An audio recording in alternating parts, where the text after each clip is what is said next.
Okay, looks like we're ready to get started.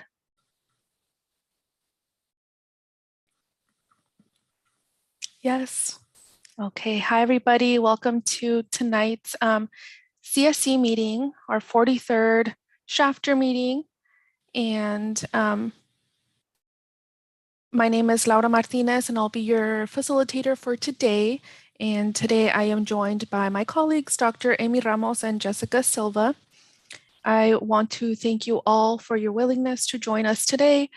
For these next 2 hours, we value your commitment and your engagement in this process. It is because of you that your community will be able to develop and implement new strategies to measure air pollution and reduce health impacts. Today's main agenda topics are designed to provide updates on action items, follow up on our proposal to revise group agreements, provide district updates, and make space for the Dpr presentation and discussion. I'll be going over some housekeeping items. So I'll go ahead and get us started right now. Let me go ahead and share my screen.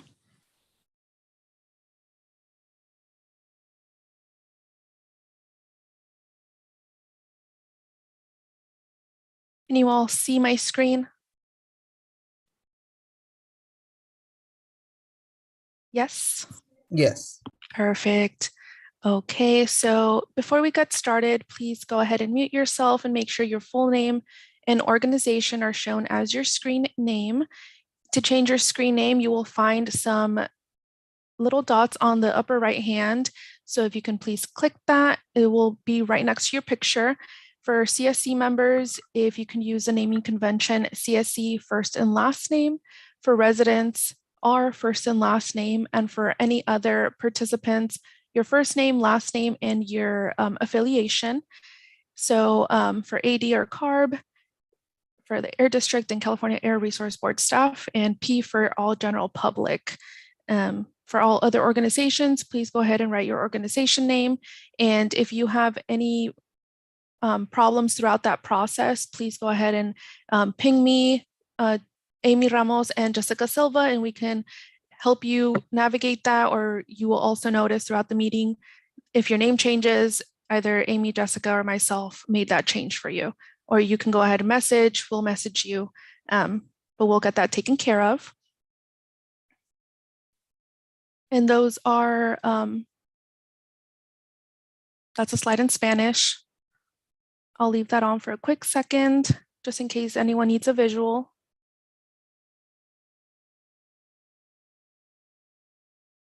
We'll move on. Or there are 2 different channels. There's an English channel and a Spanish channel. If you are a monolingual English speaker, please select the word like interpretation at the bottom. So it'll look like that, the little interpretation sign, and select English. If you are using Zoom via phone or tablet, you will select the 3 dots that looks like this. And then it's going to be followed by more options, followed by the interpretation, language interpretation, and then you can select English. And I'll pass it off to Lingüística for Spanish.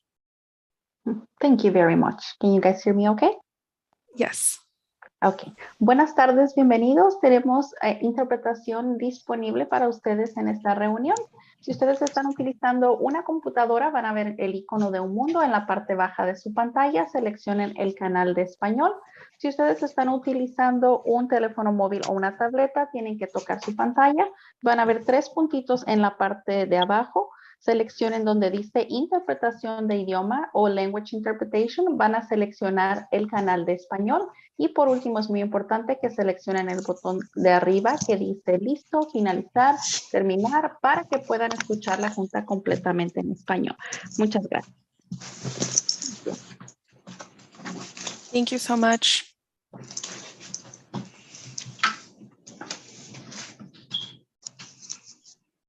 Okay, for the virtual meeting, if you can please stay on mute unless you are speaking or planning to speak, use the little *6 if participating by phone.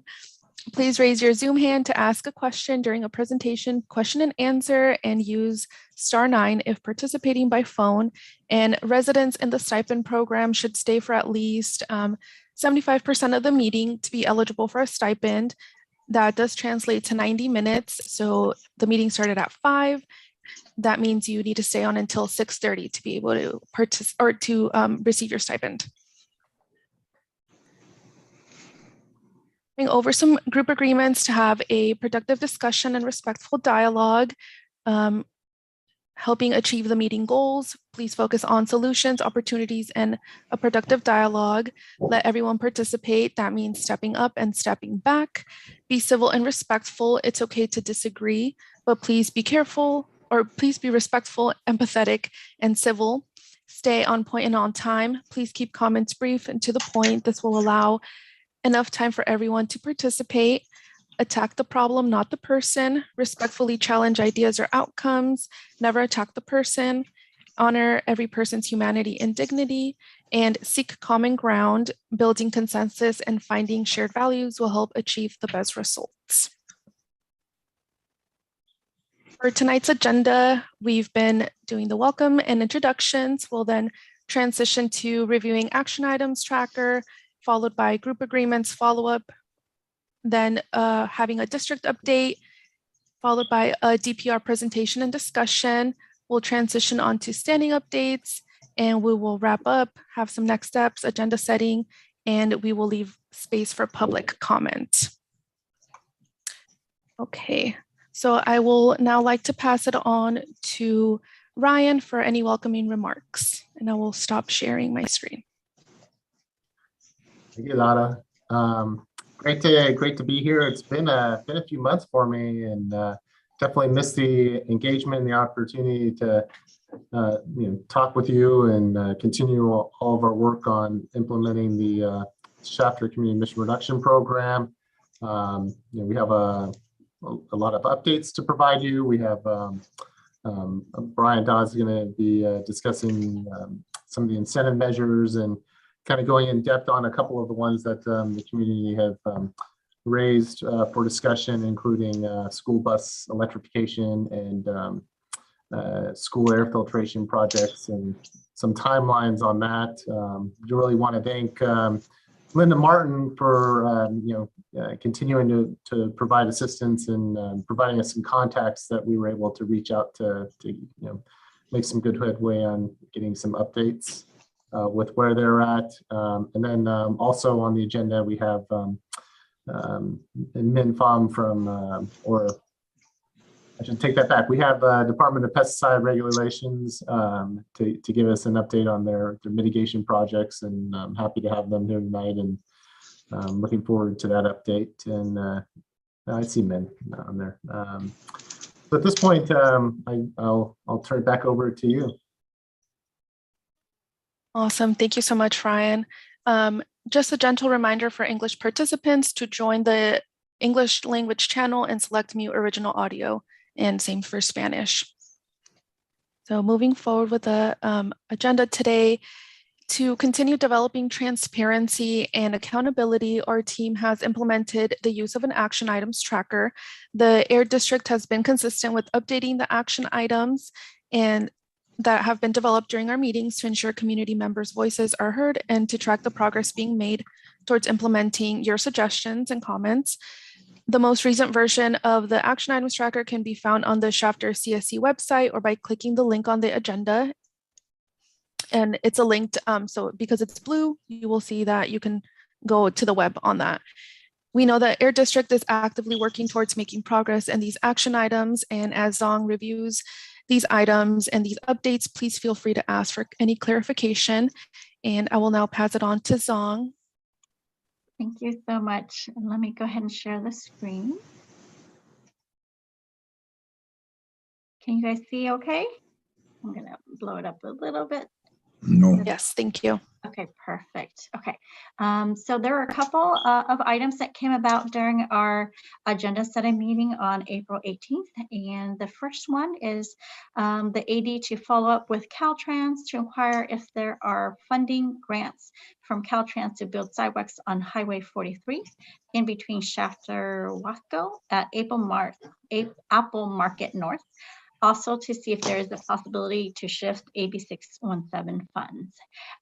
We connected with Caltrans and they are assessing the ability to fund this project the one on Highway 43, and the possibility of shifting funds will be discussed at the June CSC meeting.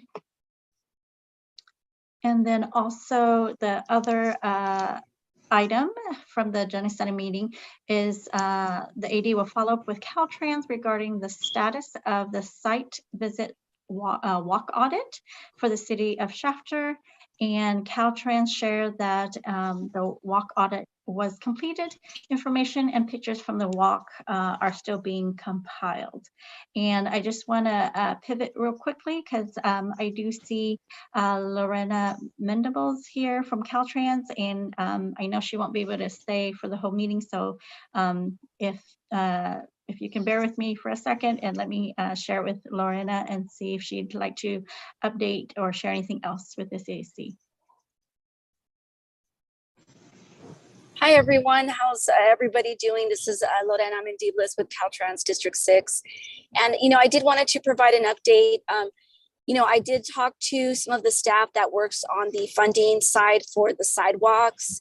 And we don't have any projects located right now in that area that would be eligible for funding for those sidewalks.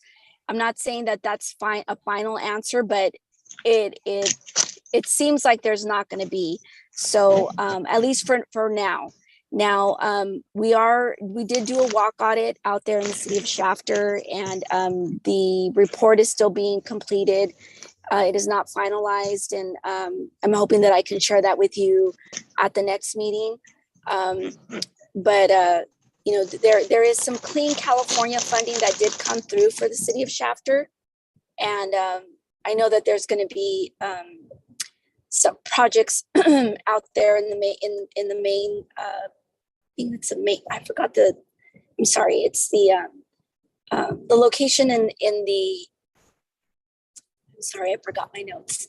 But there is some Clean California funding that is going to be given to the city of Shafter, but I don't have my notes here to describe exactly where those fundings are going to be. But yeah, and then we are going to be having another. I think I did send a grant workshop announcement to Zhang last week. I don't know if anybody participated.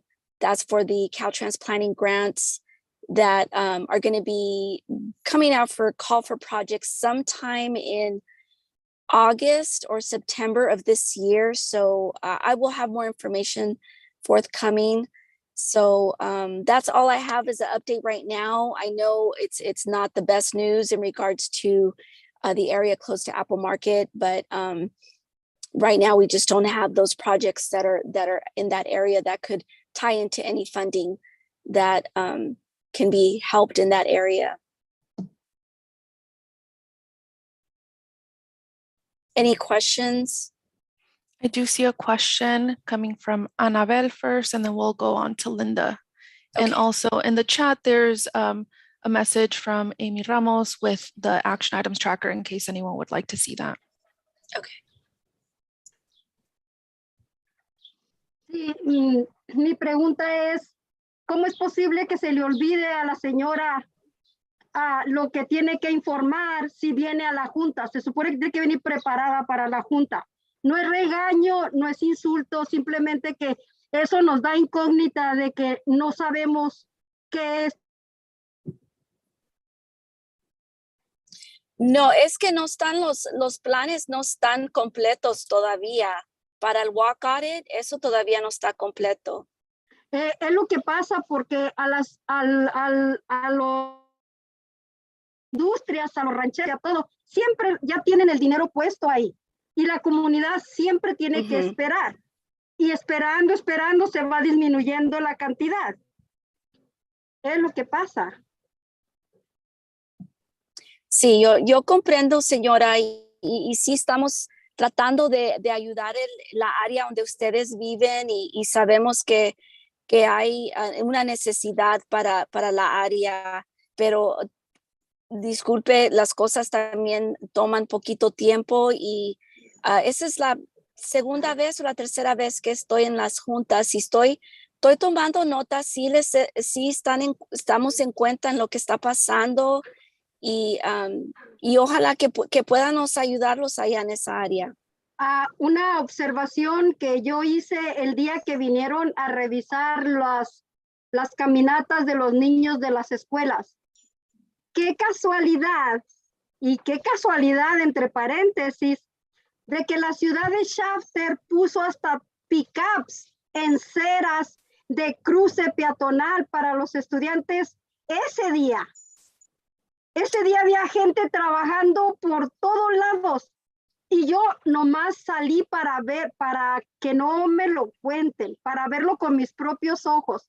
El distrito escolar puso gente hasta de la ciudad para poder que cruzaran los estudiantes.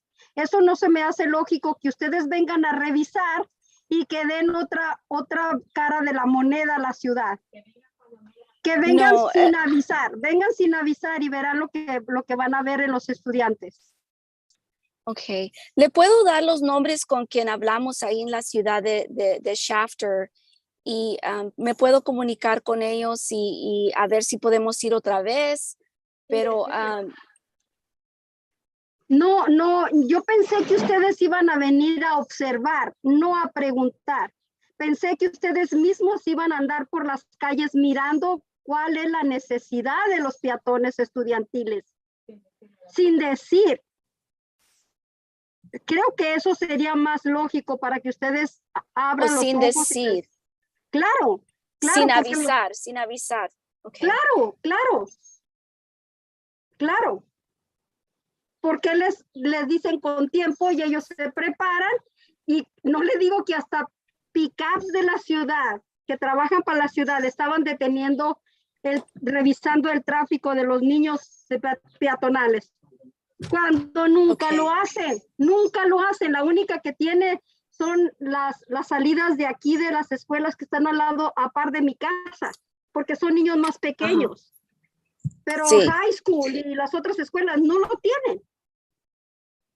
Ok. ¿Me puede dar su número de teléfono y su nombre, por favor, para hablarle después de esta junta? Claro. Con gusto. Okay. Thank you so much, Annabelle and Lorena. Najong, can I? Yeah. Go ahead, So Lorena.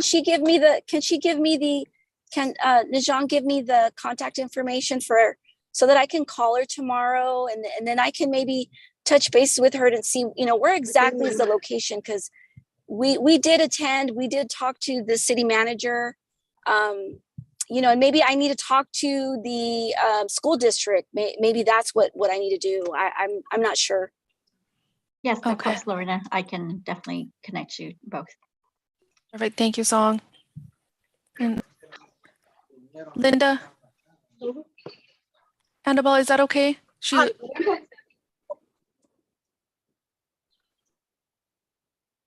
Sí, si quiere le pongo en el chat mi nombre y mi número de teléfono. Okay, I think Zong or Amy will provide her your number. So thank you so much. Okay. Thank you. Okay, thank you. Thank you. Linda? I had a question on the funding for the sidewalks up 43 north of Apple Market. Do we know about how much that's going to cost? I know we've talked about moving funds around in the committee, and originally the sidewalks up there were discarded because it's Caltrans right away. So is there something that we can do within this committee to help move funds if that's the bigger issue here?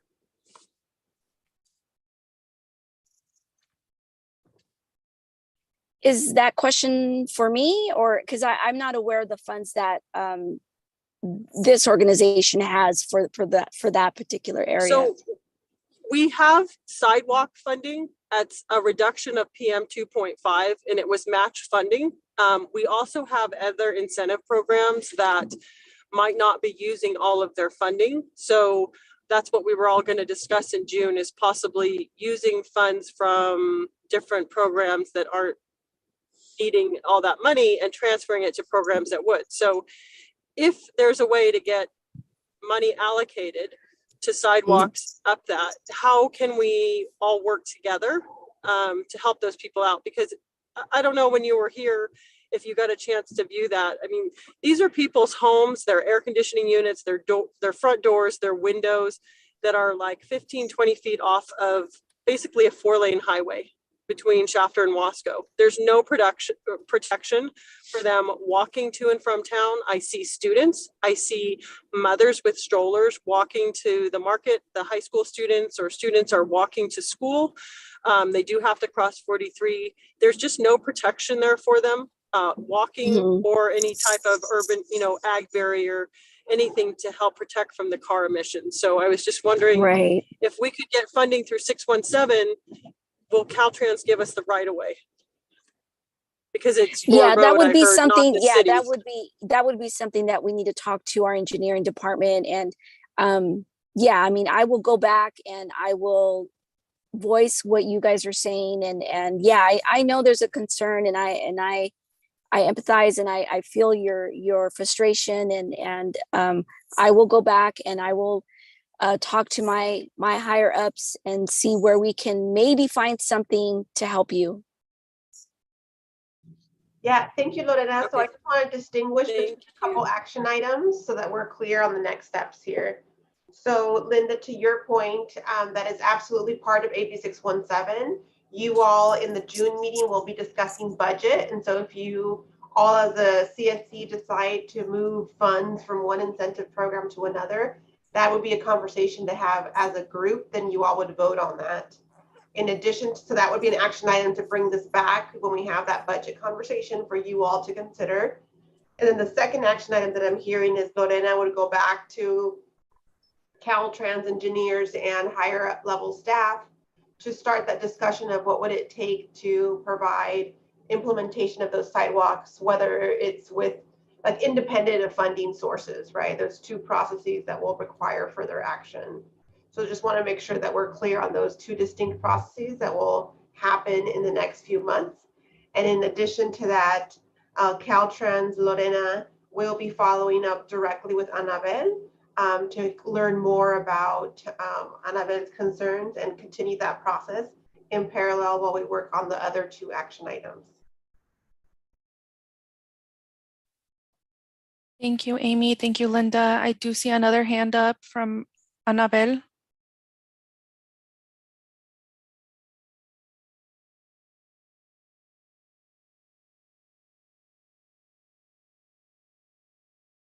No, was that from before, Anabel? I think we caught her mid-bite. Yeah. Okay. Thank you so much.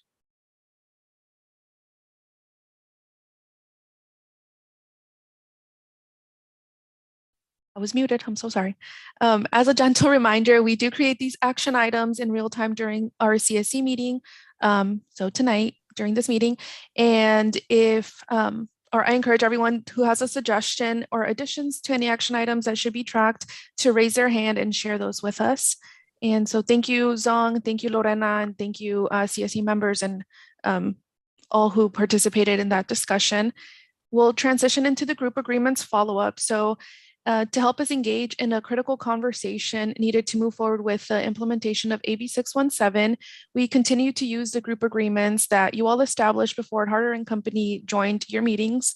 And in last month's meeting in April, we read out loud the already formed group agreements to get us thinking if these are the ones that we'd like to continue and if they make sense for the Shafter community and if we're holding true to these agreements.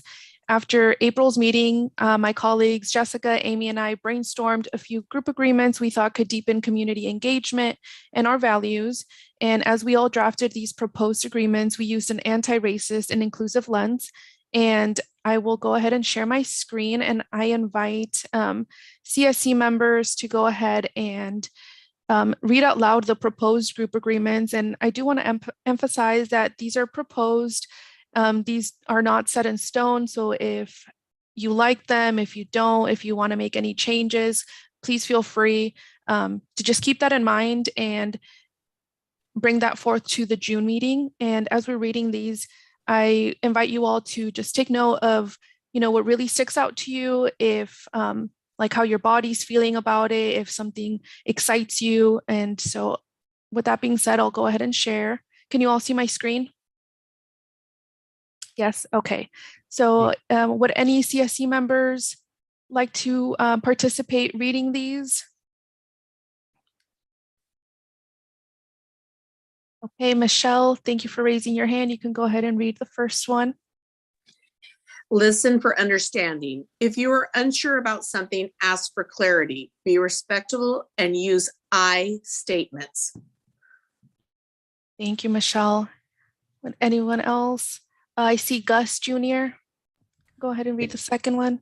Sure. Acknowledge power dynamics. Power and privilege show up in many ways. Beware of your own privilege and power. Perfect. Thank you, Gus. Any other CSC members who would like to participate? For the Spanish speaking, we do have them in Spanish. If you would like to read them in Spanish, I invite you to do that as well. If you can see it on the screen, we're on the third one. So if you want to read that out loud, definitely go ahead. Okay, while y'all are thinking, I'll pass it on to Jessica. If you can please read the third one. I cannot see. I see. Sorry. Make space, take space. Aim to cultivate an inclusive and open dialogue. Awesome. Thank you. I can go ahead and read this fourth one. There are no quick fixes. Expect and accept non-closure. There are two left. Opportunity to participate. Anyone willing to go ahead, read one out loud?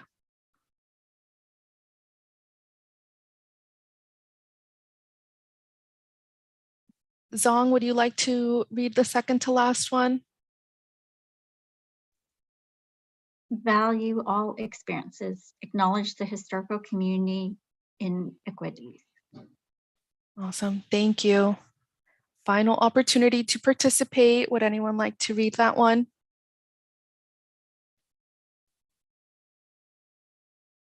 Okay, calling on my colleague, Amy Ramos. Be compassionate and mindful, acknowledge genuine curiosity, and be accountable to the community. Perfect. Thank you all. I'll go ahead and stop sharing my screen. Give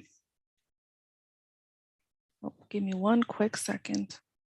My mouse is going all over the place.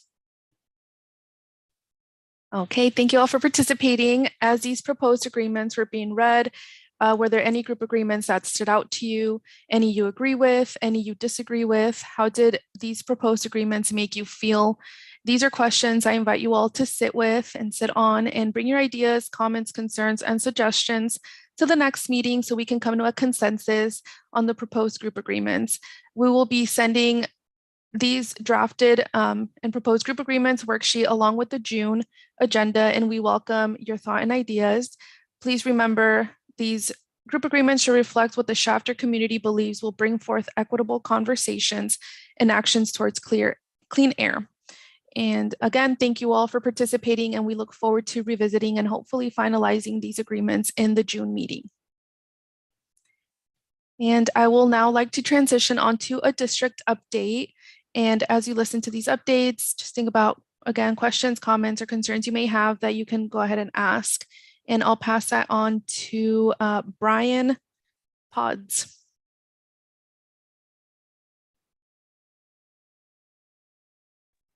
All right, there we go. Good evening, everybody. It's great to see you all. I hope you're having a great Monday so far.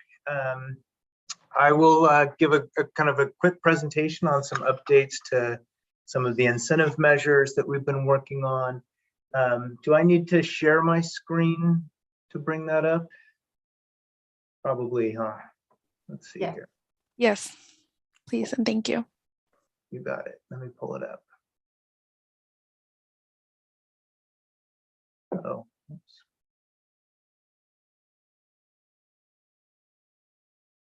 Okay. Here we go. Okay, so hopefully everybody can see my screen here. This evening, we're going to talk about a few measures in particular, but wanted to highlight a couple of things that are going on. One is in regards to the heavy duty truck measure that we have $4 million allocated for. CARB has recently updated funding guidelines for heavy duty trucks to make it more flexible for the district to fund potentially newer trucks than what we had the option to do before. We're updating program guidelines and applications for our truck program that should be released in the next week or two. But these updates should allow us to really move forward with funding truck projects where the fleet wants to move to zero or near zero emission technology that's coming out on the heavy duty truck side. So we're pretty excited about the options that are going to exist under these new funding guidelines. And we think that there'll be some fleets out there who are really interested in making that transition. As you can see from some of these other projects, we're nearly, completely reached our funding cap on the ag tractor replacement program. And we'll be talking a little bit about school buses and school air filtration on the next slide. Jump to that one. So for school air filtration, this incentive plan has been open for quite a while. It's under the CARB's existing funding guidelines. We've recently sent out additional questions, and we're working with schools within the boundaries to kind of understand better what they've done or what they plan to do with any CARES funding related to school filtration and ventilation. Since we haven't really had interest from many schools in participating in this particular funding option. And our goal would really be over the next year to have projects under contract so that projects can get done and get installed by the end of the 2024 deadline for implementing these CERP measures under your approved CERP. So we're continuing to work with school districts within the boundaries to promote the program, to understand what they're doing, and to really kind of push this forward. As of right now, we haven't really heard much feedback different than what we've heard before, but we're continuing to engage in those dialogues and understand kind of what schools might need in the area. The school bus projects that we have, we're continuing to work with Richland School District. They are moving forward with infrastructure and getting that lined up, but they're certainly interested in deploying electric buses, and more than the 3 that we have funded currently. They're looking at several more as they are building out the infrastructure and trying to decide what is going to best meet the needs of the school district. But they're engaged in regular communication with us and PG&E as they're kind of finalizing what their infrastructure needs are going to look like. Again, I think, we hope to have everything under contract and moving forward within the next year so that the buses can be deployed and the infrastructure can be built out in advance of any deadlines for the community emission reduction program. Brian, I have a quick question for you. Would you like to take comments during your presentation or save that for after? Let's go ahead and save it for after, and then we'll answer any questions that anybody has. That'd be great. Okay, thank you, Brian. So Annabelle, we'll get to you after Brian has completed his. There's just a couple really brief slides, and we'll be ready to answer any questions. Hey, Brian, before we jump off to the next one, just on the last one, where it says the timeline, it says deadline. I mean, it's that's not like that's basically would be the end of the community emission reduction program. That's or near the end of it. That's so when we're referring to a deadline there, that's just kind of like the end of the program more than anything else. That's correct. Yeah. Just wanted to clarify that for everyone. Thank you. So on some of the project plans that have been approved by CARB that are high priority, residential lawn and garden is moving along fairly well. Residential wood burning, we've had a little bit of an uptick in participation in our burn cleaner program. and a lot of participation and low dust harvesters and alternative to ag burns have been fairly popular within the community of Shafter. There's some pending projects that we hope to have approval from CARB here pretty soon, including TRUs and trucks and our vehicle repair program. Those are moving forward. And a few other projects that are lower on the steering committee's priority list that we're currently working on, including our vehicle replacement program, our car sharing program, EV mechanic training program we've had a lot of discussions on, and our public fleet vehicle programs we hope to have also approved here very, very soon. In addition to these efforts, the committee has expressed an interest in indoor air filtration. This measure is not currently in the SERP. It is in the Stockton Community Emission Reduction Program, and we're working with Stockton to kind of develop what that project plan is going to look like. What we would plan on doing is, as it's supported by the governing board and approved by CARB for implementation, that we would look to bring this measure to other communities to see if there's interest in doing something similar there. So as was mentioned with some of the other discussions, in June, there's going to be a larger budget discussion where we can discuss funding for this particular measure and potentially moving funding from other areas into this indoor air filtration option, if that's the desire of the steering committee. And that'll really conclude my presentation, and happy to answer any questions that you might have. Thank you, Brian. Annabelle, I see your hand up.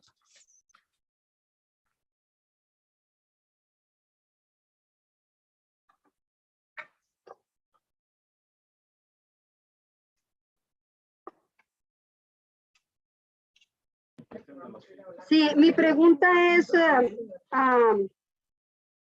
¿qué tanto se ha comenzado aquí en la ciudad? Esa es una pregunta, pero ahorita en lo que está diciendo de lo de los autobuses, ¿qué le hace falta a las escuelas? ¿Información, que apliquen, o no se les ha dado detalles para que ellos empiecen, o no se les ve interés a las escuelas para agarrar los autobuses?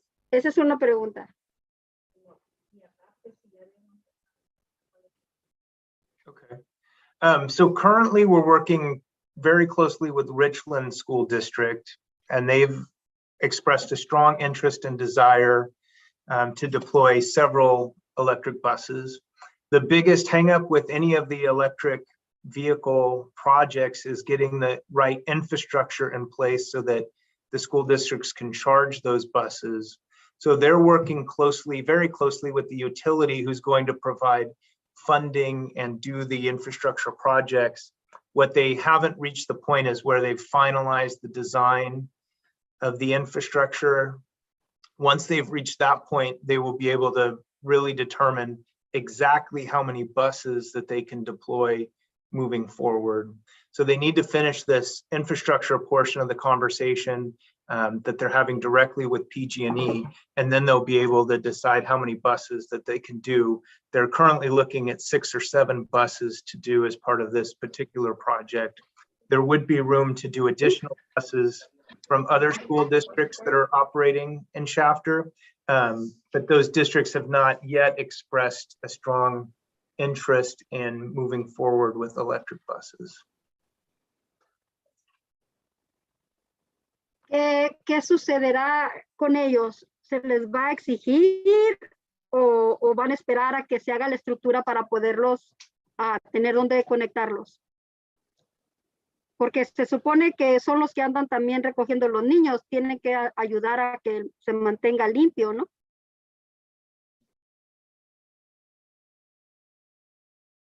Well, they have to want to do this. We can't make anybody do it. But in this particular case, Richland does want to do it. They're just trying to make sure that they can, have the proper charging infrastructure so that these buses will work for them. At some point in the near future, they'll be able to, finish the infrastructure and and order buses and that sort of thing, but we just haven't reached that point just yet.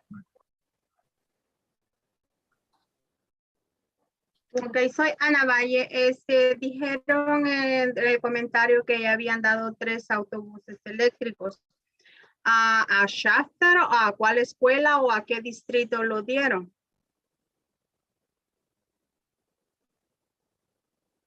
So we have contracts currently with Richmond School District for 3 buses. They haven't ordered buses, they haven't bought them. They're in the process still of the infrastructure. Once they get that completely figured out, they want to do more buses in addition to the 3 that we have a contract with them for right now. But those additional projects won't be determined until they finish the charging infrastructure component of the design of that charging infrastructure. So they need to figure out exactly what their capacity will be on the charging infrastructure side, and then they can decide from there how many buses and what those buses are going to look like and the specifications and things like that. Ok, entonces, pero ustedes cómo lo pasaron diciendo ya fueron 3, ya dimos 3 autobuses, ya fueron aprobados. Entonces, con la respuesta que ustedes dan, entonces no han sido aprobados como lo dijeron al principio. Entonces, quiere decir que no está aprobado. No podemos decir está aprobado porque todavía está en proceso. O sea, que no se puede decir esos fondos ya se fueron ahí porque aún no ha sido aprobado los 3 buses. Brian, maybe I can cover this one. Go for it. So, good evening.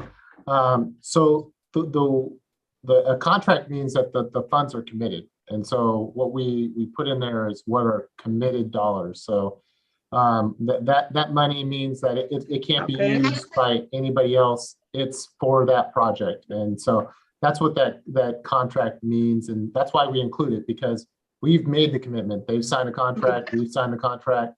So that's committed funding for that project. And we're going to do everything that we can to work with them to make sure that it's successful. You know, I think the infrastructure is. ¿Qué escuela exactamente? Okay.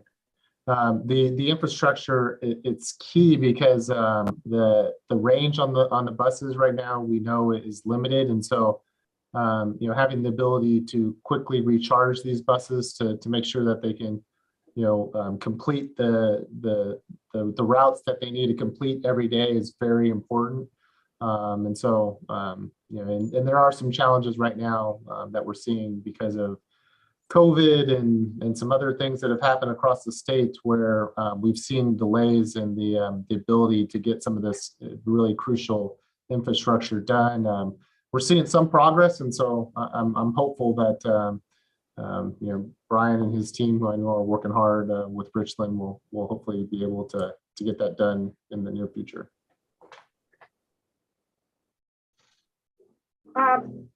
Pero ¿a qué escuela exactamente? Porque Shafter tiene diferentes escuelas. ¿A qué escuela se ha comprometido los 3 bases? Sí, pero ya les hicieron. The contract is with the school district, and they'll deploy it on several routes within Shafter.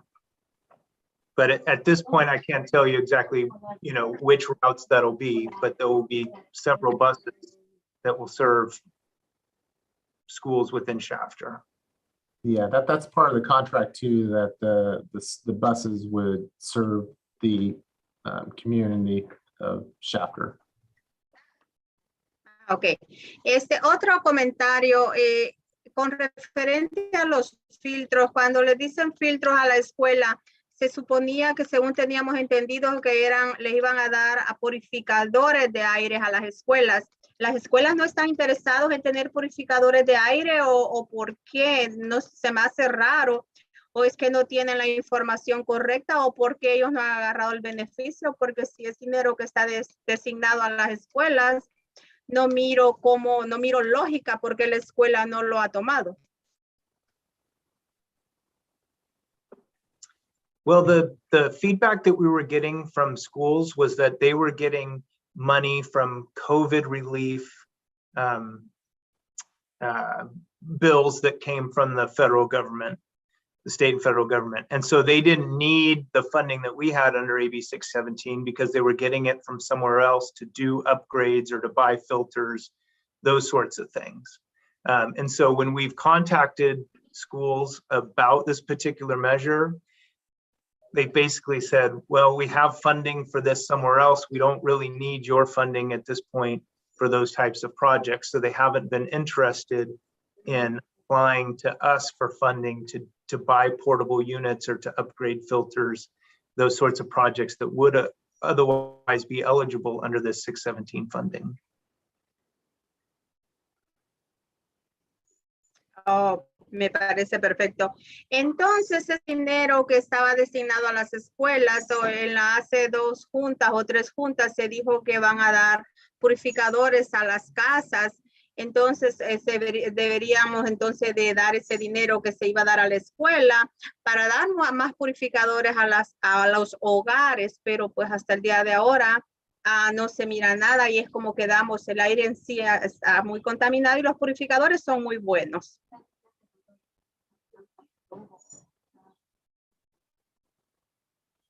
So that's what we're going to talk about in June, to see if there's an interest in moving money from this particular measure to a residential air filtration type program that we're currently working on, something similar for the Stockton community. So that's certainly an option if the committee feels strongly that that would be a priority for Chapter as well. Yes. Sí es una prioridad, yo diría, porque si ustedes se ponen a ver, pasan los meses y entendemos que lo vamos a poner para el mes que sigue, pero de esto se viene hablando ya tiempo, se nos va a acabar el año y no se mira nada realmente que se haga para la comunidad de Chapter. En sí es para industrias y todo, pero en sí a la comunidad solo se les dio a algunas personas una máquina para cortar el césped y yo veo que hay mucho dinero, hay mucho fondo para diferentes proyectos que se pudieran hacer que beneficien a la comunidad de Chapter, pero no se mira que haya interés realmente en ayudar a las personas acá.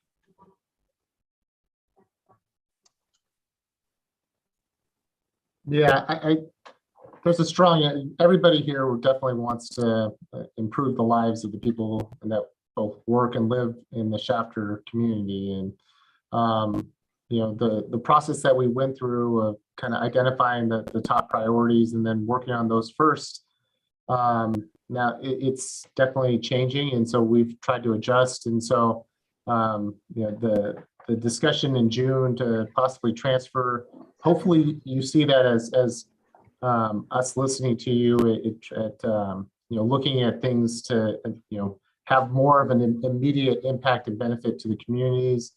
And so, yeah, I mean, we listen to the communities and, you know, through the agenda setting meetings and other things to, you know, focus on the things and discuss the things that are important to the community steering committee members. So that's how we go about, you know, talking about things that we're going to be working on and how we prioritize the work. It's based on the feedback that we get from the community steering committee members.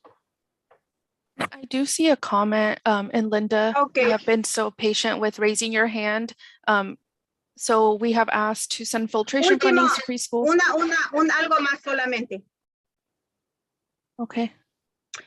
Cuando dieron fondos para Chapter, se lo dieron porque se suponía que Chapter es un lugar que tiene mucha contaminación. Entonces, ¿cómo es que vamos a ver si es prioridad o no los filtros o algo para ayudar? Si se suponía que ese dinero fue dado porque realmente Chapter está contaminado, no veo cómo vamos a ver si primero es prioridad. Se supone que realmente hay contaminación acá, o sea que eso debería de ser lo primero en la lista, tratar de tener aire más purificado nosotros, pero yo sé y entiendo que ustedes no viven acá, no que nosotros, por eso estamos hasta lo último en la lista, pero no es prioridad para ustedes desafortunadamente. Para nosotros como vivimos acá, sí, pero veo que cada vez nos dejan más atrás, hasta que pasen nuestros fondos para lo que sea, menos para dar dinero a la comunidad. Entonces es algo como bien triste oír eso, que no somos prioridad para ustedes.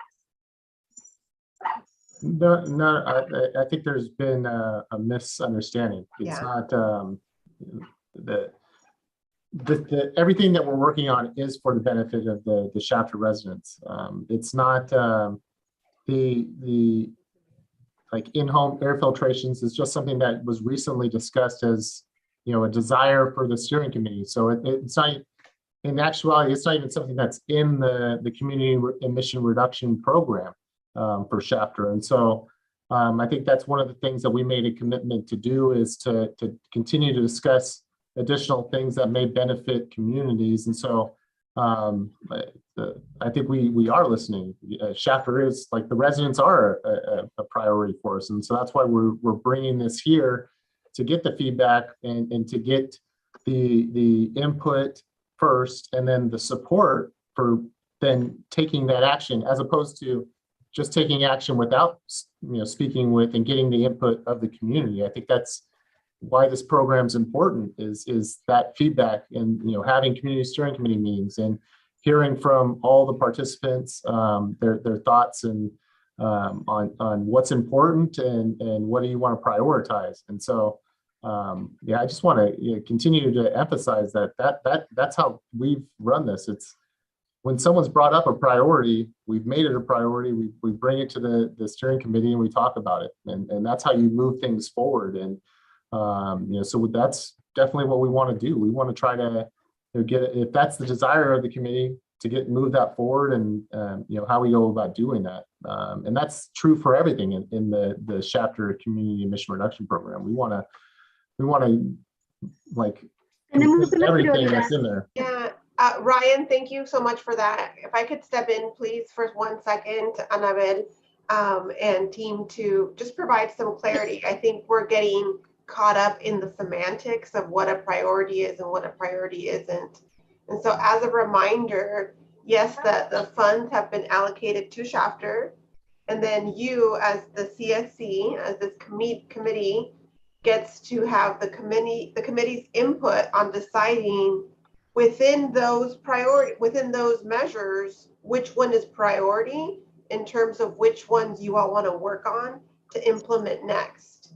So that's the hiccup that I'm seeing here in this conversation, where everything is priority, absolutely, but in terms of implementation, there has to be a step-by-step sequential process to be able to implement the things that you all want to be implemented. In terms, just to clarify what Ryan said, in terms of the air filtration systems for the school, that would be a modification for your SERP. Therefore, that is going to require that everyone as a committee, because the committee is who is deciding or providing recommendations to the air district on what to prioritize and what to implement next. So that can definitely be brought up, and I think that's already the plan in place to have that conversation at the next CSC. Go ahead, Annabelle. Sí, en observación de la lista que nos mandaron, miramos que el ferrocarril tiene 4 millones, algo así. Creemos, el comité nos pusimos en votación de que el tren no necesita ese dinero, porque él pasa nomás instantáneamente por aquí. Él atraviesa todo Estados Unidos. Entonces, ese dinero creo que es infructuoso para ellos. Yo sé que lo iban a aceptar, pero pienso que es más productivo en nosotros en construir mejores carreteras, en alumbramiento, porque Chapter es una boca de lobo oscurísima. Entonces, sí nos gustaría que, por favor, a un ladito de su agenda o de su papel, pongan esa prioridad. Si no es para ustedes, para nosotros sí. Que el ferrocarril no agarre fondos, porque en realidad no lo necesita. No lo necesita, y nosotros sí lo necesitamos. El pueblo, la comunidad, ¿ok? Eso es todo lo que yo les quería decir. Gracias por su atención. Thank you, Annabelle, for your insight and your comments. I think Ryan and Brian are jotting that down and keeping that note So thank you for your commitment to Shafter and those measures. And Linda, I see your hand up.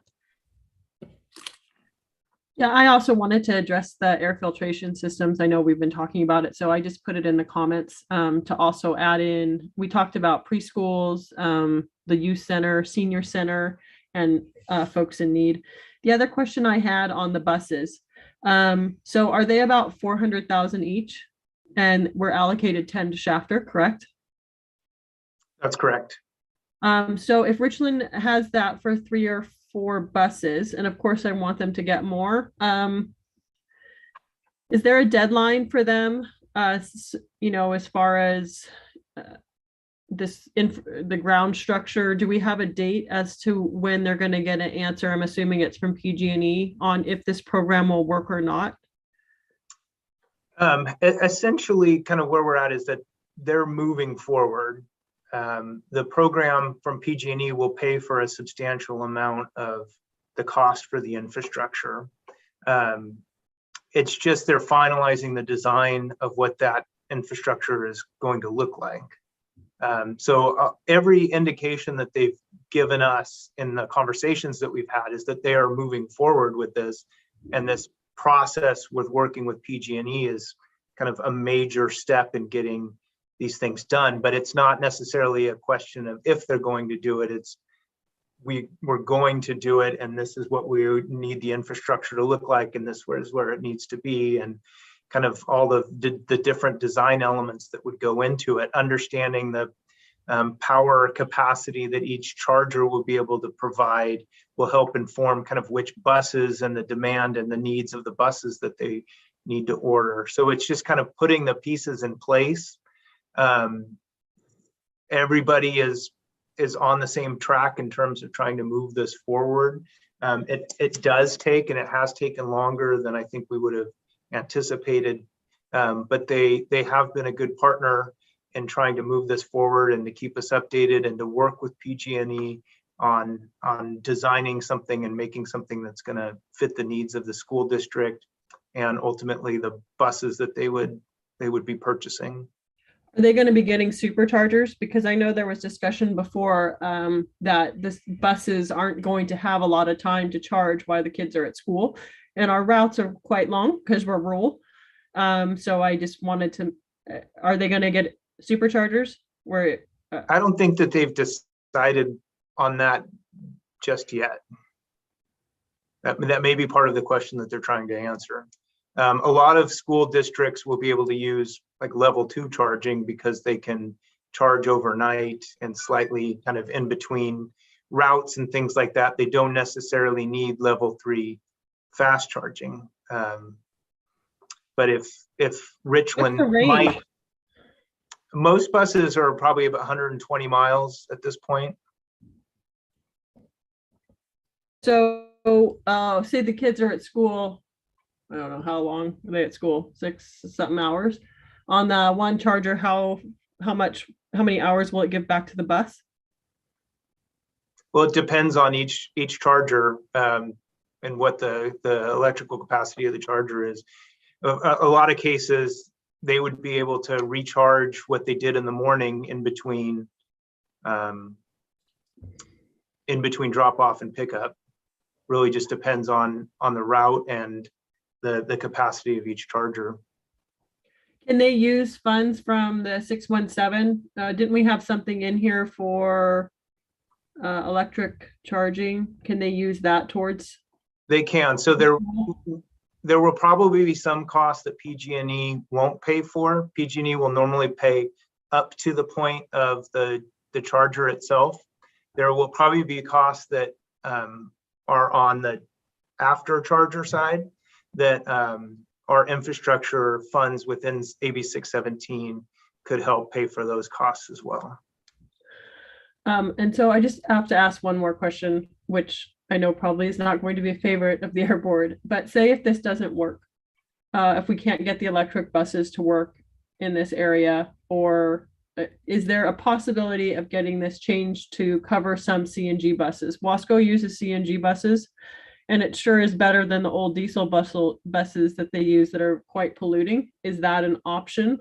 Can this committee approve that if the electric won't work?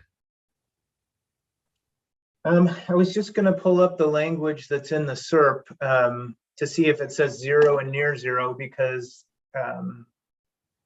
natural gas buses would be considered like near 0 emission. And so that would certainly be an option. It says incentive program for replacing older diesel school buses with 0 or near 0 emission buses on HD.4. Yeah, so if the electric buses didn't work for some reason and they wanted to do near 0 natural gas powered school buses, then that would certainly be an option. Okay, and the school knows this? Well, we've had conversations with them about their options, but they've been really down the path on electric buses for quite a while now. Okay, so on the near 0, would that still cover 100% of the cost? I don't believe it would cover 100%. Do you know what percentage? Let me look it up and I'll put it in the chat. Okay, thank you. Thank you for answering all the questions. Thank you both. Angie Nelson, I did see your chat that you were having audio issues. What about filtration to childcare centers and other community buildings? I do believe Linda asked a similar question, so I want to check in and see if your question was answered. So I don't think I answered that one. Okay. Within the school air filtration measure that's sort of approved by CARB within their guidelines, it's right now only for K through 12 public schools. If the committee wanted to prioritize, and this can be part of the discussion next month about kind of where to move money, doing daycare centers, community centers, residential units, then that would need to be like built into a project plan that we submit to CARB for approval. Not outside the bounds that would, I would expect something like that to have CARB support, but we would need to put that in the project plan for their approval, just like we would need to do that for the residential program or anything that's outside of CARB sort of pre-approved guidelines for funding. Thank you, Brian. And Angie, I don't know if you can use your audio now, or if you would like to put a thumbs up or something in the chat. Perfect. Thank you. And Linda, we also did see your comment about before the June meeting, if we could use the tracker as a template. So I believe we will be having a discussion in June about the budget and hardware company, and alongside with the AD, we'll find like something like a way to mitigate that, so we can send that out to you, or maybe like in the agenda setting meeting, but we will put that down in the action items.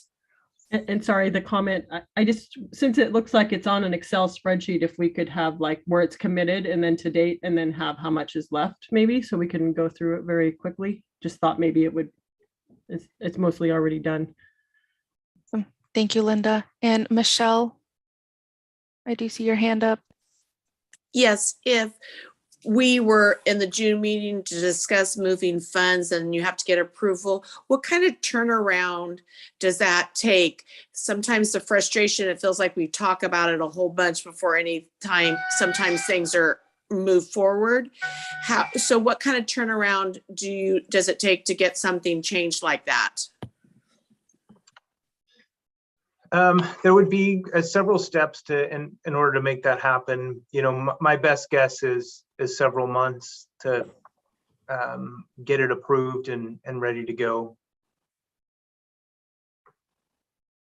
Thank you. That just gives us an idea, because when we discuss it in June, then it may take us till August or September to truly make it all happen. And then you could, if it happens faster, then it's great, but you can start to plan that direction. Yep. Okay, thank you all. Thank you, Brian and Ryan and members, for that conversation. We're definitely keeping track on the action items and just all these conversations. So we'll transition onto the DPR presentation and discussion. And establishing effective and equitable partnerships with local government is an intentional strategy to reduce exposure in communities most impacted by air pollution. As you listen to this presentation, please think about any initial questions you have about the city/county partnerships with AB617 and think about the kind of projects and measures you anticipate involving the city in. We do not anticipate arriving at solutions today. However, we do expect that the committee will provide feedback to ensure the partnership is a meaningful one. And we do acknowledge that the CSC members appreciate having a copy of the presentation beforehand so they can have it to review. However, that wasn't possible for this presentation, and we do apologize, but the presentation will be in both English and Spanish, so all CSC members can follow along as Min is presenting. And if the CSC feels it's necessary, we can bring DPR back for future meetings. As Min is presenting, please note that this is a scientific and informational presentation, not a policy decision. And as he's presenting the pilot study and overall pesticide mitigation results, please keep note of your questions, comments, or concerns. And if at any point the presentation is getting too technical, feel free to ask for clarification in the chat or raise your hand, and Min can provide an explanation and clarification for you. I think I should ask Min if you would like to take questions throughout your presentation or after the fact. I can probably take it after because it's pretty quick to get to the end of the slide deck. So, okay. So yes, please take note of your comments so they won't get lost. And I will also like to remind everyone to please raise your hand and ask for questions. Oh my God, I can't. Raise your hand to ask questions and wait to be called on. And this will ensure that all CSC members have an opportunity to participate and have an opportunity to speak, ask questions, and get their questions answered. And it will also ensure that Min is given an opportunity to respond to questions and comments. If there are multiple people on one account, we ask that you also wait to be called. We want to make this a safe, engaging, and welcoming space for everyone. And are there any questions up until now before Min gets started on his presentation?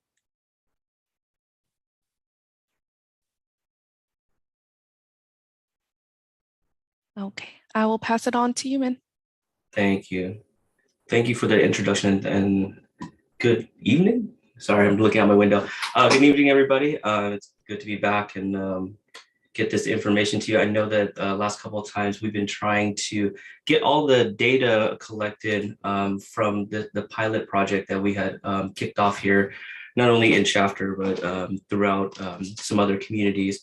And as of a couple of weeks ago, we were able to get all the laboratory results back from our lab partners.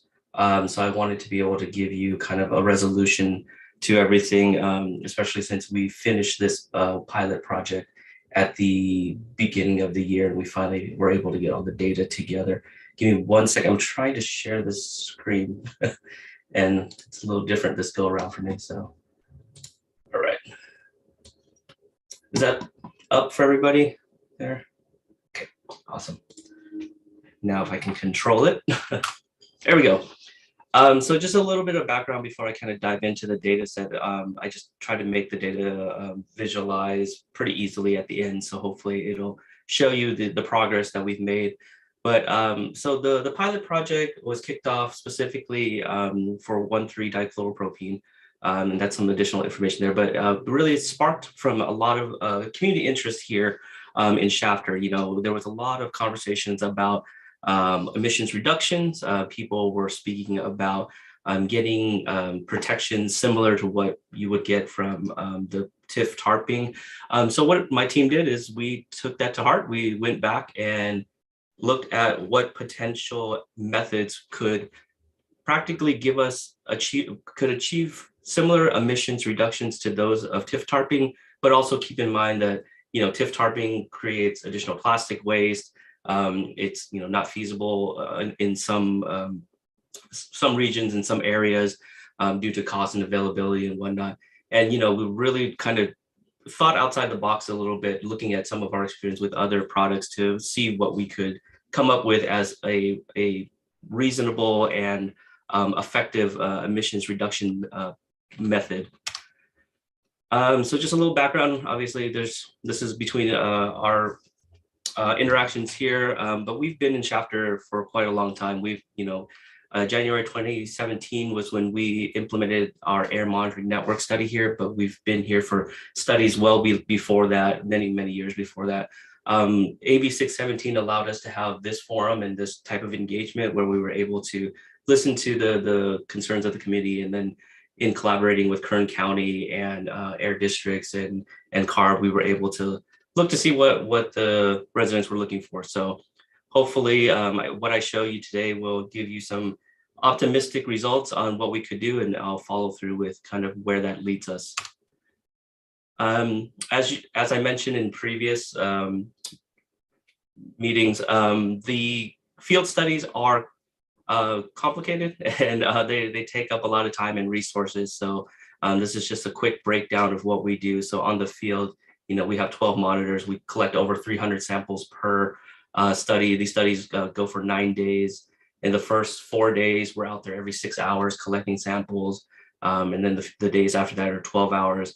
But during that time, we're also collecting real-time weather data. We're also digging up the dirt, and we're collecting all that for field moisture, type of soil that's there. We characterize all of that. And our hope is to get all these items to put into computer modeling and kind of reaffirm what we know from, physical on the field type of work. And then that way we can kind of model out and put in, specific scenarios that may not be feasible for us to go out there and do a monitoring study for, but at least we can have confidence that our model is representative of what we're doing on the field. So there was a total, so this table is a little misleading. So there were 3 studies performed in collaboration. It was the registrant Dow and UC researchers that did the first 3 studies there. My team is actually responsible for the 5 remaining studies. So as you can see there, I highlighted the 2, study 4 and study 5. Those are the 2 that happened in Kern County, specifically surrounding the Shafter area. And what we did here is we looked at 2 methods that were essentially, if you could think about it being like a high limit and a low limit. We know that typically applications are done here in a specific manner. So study 4 was like asking the question, we know that water helps suppress emissions. What if we added more water? And then study 6 is we took the opposite end, knowing that we need to kind of transition to potentially a new method. And we looked at what if you were to put this chemical deeper into the ground, compact it so that it doesn't have the ability to come out of the ground. There's additional details with moisture and all that jazz with that one as well. But essentially, these are kind of the 2 bookends that we looked at specific to the region. Because studies are typically kind of voluntary, we have to find growers to work with us. We weren't able to get everything here in Kern, but we were able to get something in Stanislaus County, Merced County, and Sutter, which gave us a little bit more representative of statewide, kind of the demographic statewide of different soils, different geographic, different weather conditions. So it was really good for us to get a well-rounded data set. Really quick here, these are the 2 studies that we did here, the 24-inch and the 18-inch, and that is the boundary here for Shafter that I believe we drew in there, the AB617 boundary there. So I believe I showed this to folks here before, but this is that 18-inch injection with the higher moisture. The way I want to describe this is typically in the past, we've always kind of looked at 2 studies. We have what's called a Knudsen study. That's like a standalone study of the traditional 18-inch method. And that is represented in the blue here. So you can see that's an old style of doing things. It's a little bit higher on emissions. And then we looked at the Lost Hills studies, which is where we actually put down the plastic TIF tarp. So our goal was hopefully to be in between those two studies as far as like overall air emissions and overall air concentration. So as you can see that with the red line, we actually did that. So we did really good in getting something that was actually really close and really comparable to the TIF tarping, which is what everybody was kind of asking for. And we can kind of see in comparison to the traditional old study that we are making significant reductions. You can see that little peak there at the 60-hour. It looks daunting, but in actuality, when we did the math and calculated the average, the concentration average there, it actually was very low. It was like between 2 and 4%, I believe, if I remember correctly, from any kind of threshold. So this is just another visualization for that. So the study that we, as you can see, the old study, the Newton study, the 18 inches in black, the Shafter study we did is in red, and then the TIF TARP study is in blue there. So you can see that within the peak, the 24-hour rolling average and the 72-hour rolling average, we're actually doing pretty well as we're sitting. We want it to be lower than the 18, lower than the black, and hopefully as close to the blue as possible. And in some of those, we actually exceeded the blue, so we actually did better than we thought. The second study, the 24-inch, also done in Shafter, very similar results. We were able to suppress it even more. As you can see there, the red line sits well below, even actually has some time frame that actually did better than the TIF TARP. TIF technology obviously has changed over time, so that I think is going to get better. But in this study, without even using that, we were able to get key emission reductions, and so that's very promising for us. And again, we wanted to sit between the black and the blue here, and we're hitting lower than both. So I think we're gonna have to go back and check our numbers to make sure everything's good. But right now we're very enthusiastic about what we're getting here. So the new data here that everybody was wanting to see from the last go around is the additional other studies. So as you can see there, on the left-hand, I'm not good with this. On the left-hand side, we have our old study, that Newton study that I mentioned, and the Lost Hills TIF study. So those, again, if you look at that as kind of like the two boundaries, we want to be in between that. And all the plots to the right are all of our studies. So you can see there, Shafter, that 18-inch that I showed you before, our Dpr study, that's second there, the Shafter 24-inch, Atwater that we did, and the Rio Oso. So the last two there are the two newest ones. Atwater, very similar to what we did here in Shafter, but we were trying to test out just a different region, and the soil was a little bit different than what you guys have here. So it was a good comparison to us to make sure that things were looking like as good as possible. And as you can see, it does actually have higher emissions in Atwater than it does in Shafter. Rio Oso is a completely different method where we do half TIF tarping and half regular, so half bare ground. So that one is an alternative that, you know, we got solicited some comments for, and people wanted to see if that was feasible. And we also do see that is much less than the two historical studies we have there. So all that is what we've collected thus far, and that all this is very promising. The team now is just working up all the numbers. So what that means is we're going to further put all the actual just field data into our computer modeling. We're also going to build out databases and produce reports. Hopefully we get that all squared away and up on our website shortly. But the biggest thing here is we're also refining our computer modeling.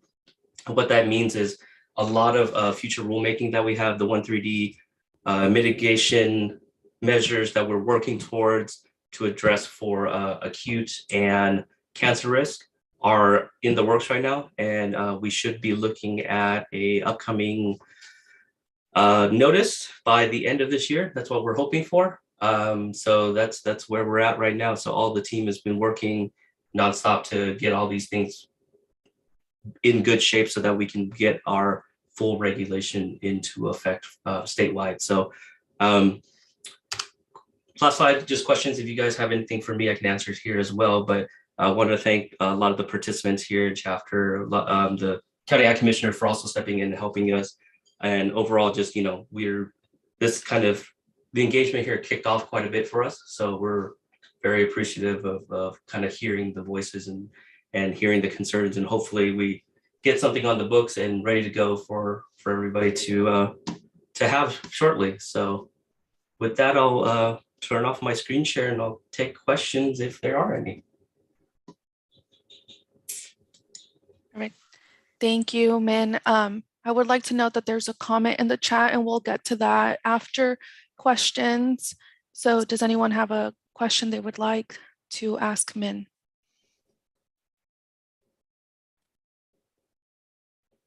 As you're thinking about that, I do have a question, Min.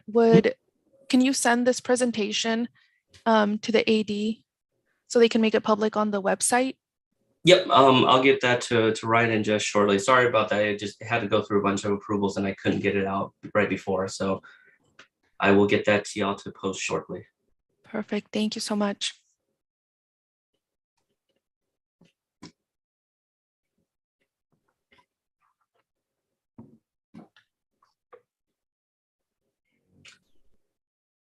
Well, if there's nothing else, I can actually just kick in a quick update since I have that in the next section anyways, if we have some time. Yeah. Okay. So I know there's a lot of interest in the statewide notification process. I do want to mention that 2 of the counties out of the 4 for the pilot have kicked off. I will go ahead and drop that website in there. I will encourage you can sign up and see how the pilot is going and be interactive with those counties, even though you're not in there.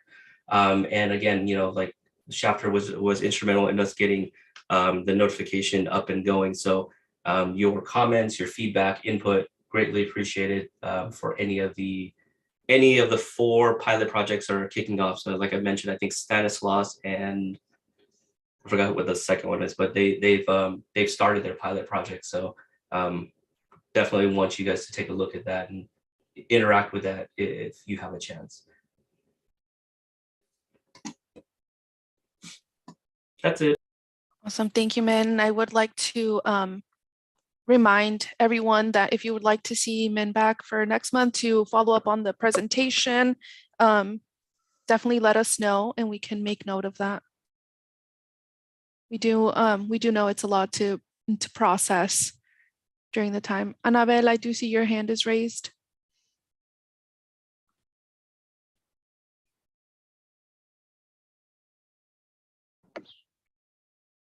This is Gustavo Aguirre, Senior. What the ladies are asking is,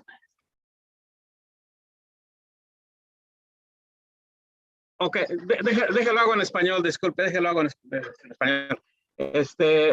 Gustavo Aguirre, lo que las señoras están diciendo, preguntando es si en los otros proyectos pilotos de notificación se están incluyendo todos los componentes que se pidieron para el piloto de aquí de Chapter, que no se implementó. O sea, si no se implementó aquí, si se implementó con todo lo que se estaba pidiendo para Chapter, si los otros lo tienen.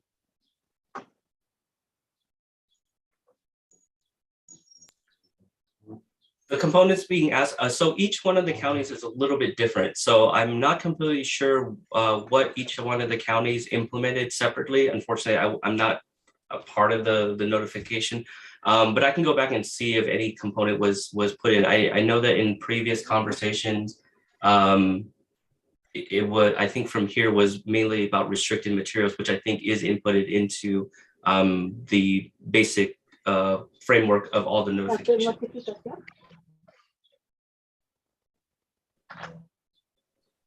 But again, this is kind of the first step to statewide rulemaking. So if there's something specific that you go on here and you don't see that you think is important to your community and this region, bring it up to them, because I think that's the only way to get the attention to the group.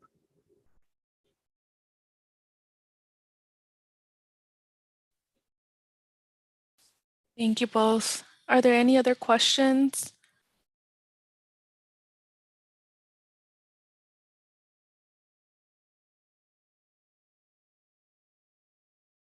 You're muted. On Annabelle's channel, it's muted.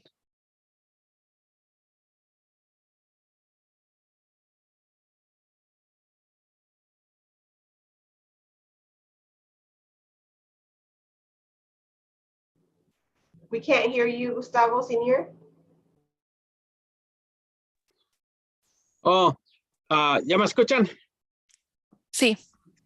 Sí, sí, nomás parece que es difícil para aquí las compañeras entender qué está pasando en los otros proyectos pilotos cuando no hay detalles que se han compartido con ellas. Era el comentario que hacía nada más. No sé si para la siguiente junta pudieran compartir los detalles de qué se está implementando en otros condados para tener idea qué está incluido de lo que se quería que se implementara aquí o no. Yo creo que sería un siguiente paso bueno para poder tener la información y poder hacer comentarios más apropiados. Thank you, Gustavo. We'll jot that down on the action items and we'll read those out loud towards the end of the meeting.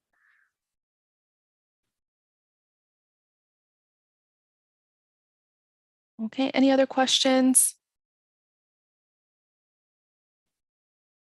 No, okay, I'll go ahead and read the chat. There's been a few things, so let me go ahead and get acclimated to that. So Ryan typed a message to Annabelle.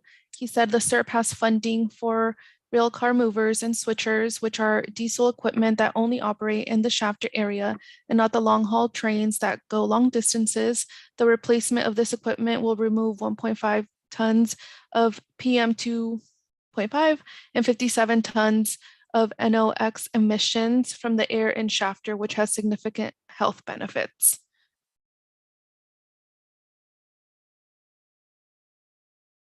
And then, are there any comments on that? Okay, Min provided us with the main page for the statewide notification.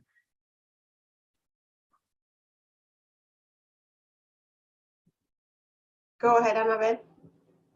Okay, sí, Annabelle.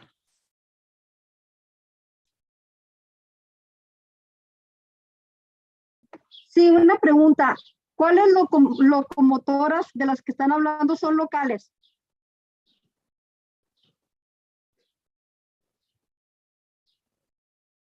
¿O de qué trenes están hablando? So there are pieces of equipment that help put together the long haul trains, Annabelle. And those pieces of equipment don't travel. They stay in the areas where they're used. And so those are usually old diesel engines. And so those are what are called switchers and rail car movers. And so that's what the measure that's in the Shafter Community Emission Reduction Program is committed to funding the replacements for. It's not for the trains that travel across the United States delivering goods. It's only those switchers and movers that operate in the Shafter area. That's it. And so, like I said, historically, these are very dirty old engines in these, and they produce a lot of diesel particulate matter in addition to generating a lot of nitrogen oxides, which converts into ozone, which is very harmful to lung material. Mi pregunta ¿es para las industrias? Como para las industrias que traen su material y lo dejan en las compañías, en las industrias? The funding would go to the companies that run the rail car construction, like they build the rail cars, to replace those pieces of equipment. Because right now there's no regulatory requirements for them to get rid of that piece of equipment. And so understanding that this is a significant source of pollution in the community, and that for that piece of equipment to be replaced, that's why we worked with the committee on including that as a measure to make significant emission reductions in the community.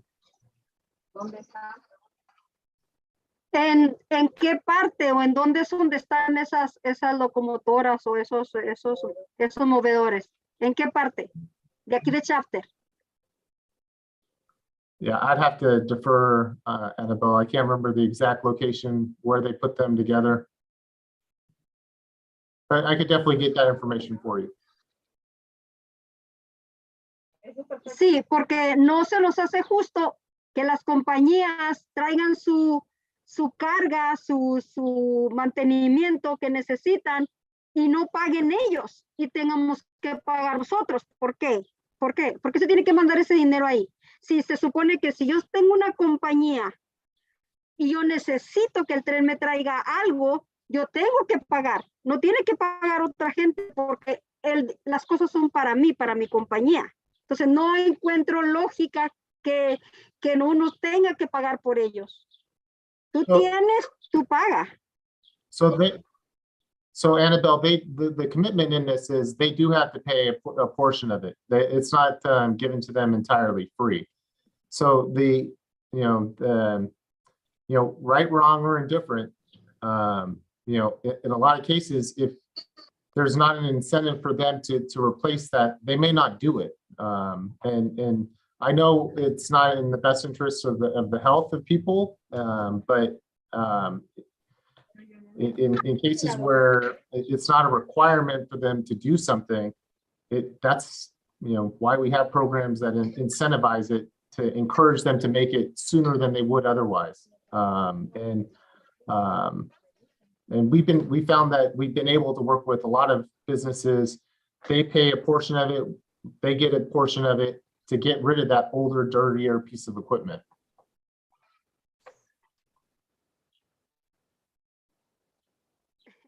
Es algo que lo pone a pensar como ciudadano, ya no como de la comunidad de Shafter. Si yo tengo mi carro y yo voy a pagar mi smoke check, para poder agarrar mis placas, el gobierno no me da dinero a mí, no me ayuda. Entonces, ¿por qué el más pobre tiene que ayudar al más rico? Es lo que no entiendo. ¿Por qué el gobierno no lo hace? ¿Por qué tenemos que hacerlo a la comunidad? Ahora, si yo sé que las únicas compañías que traen esas locomotoras o esos limpiadores es la compañía que está aquí en el 99, que tiene compañía de roof, que ahí cargan chapopote, arena, petróleo para hacer esa mezcla del roof. Eso sí lo he visto, pero en más no he visto en otra compañía, más que ahora el Wonderful que quiere poner que las vías del tren pasen por su espacio para dejar su carga ahí también. Entonces, es el rico, en realidad es el rico, y se le da al rico, ¿verdad? No es en contra de nada, pero simplemente que uno mira, uno se da cuenta. Yes, Annabelle, that is part of the larger system, right? And that's why AB617 exists. So in your example of the individual person getting a smog check, as you know, you get a smog check when the state tells you to get a smog check, and then you have the regulations that get enforced by those laws. So here what Ryan is sharing is that in this case, because there is no enforcement, the industry itself has no incentive to fix its own. Not so much enforcement, there's no regulatory. No So, regulatory. for example, all this equipment falls under federal, it falls under federal jurisdiction. And so the state and both the state and the local air districts have no authority over these types of equipment. And so we're really left with, like, how do we get rid of these old, dirty pieces of equipment? And the way that we've been successful is through incentives. And, I definitely understand, Senora Marquez, where you're coming from and like how this can be frustrating for you. But ultimately, this program is about cleaning up the air for Shafter residents. And how do we do that? How do we get rid of those pieces of equipment? And, if we go to them and say, you have to do this without providing funding, or they're not going to do it. Or they're not going to be doing it within the timeframes that is going to be most beneficial to the residents of Shafter. It may be 10 or 15 years before that piece of equipment. Whereas this program now, is intended to clean up the air now in the community.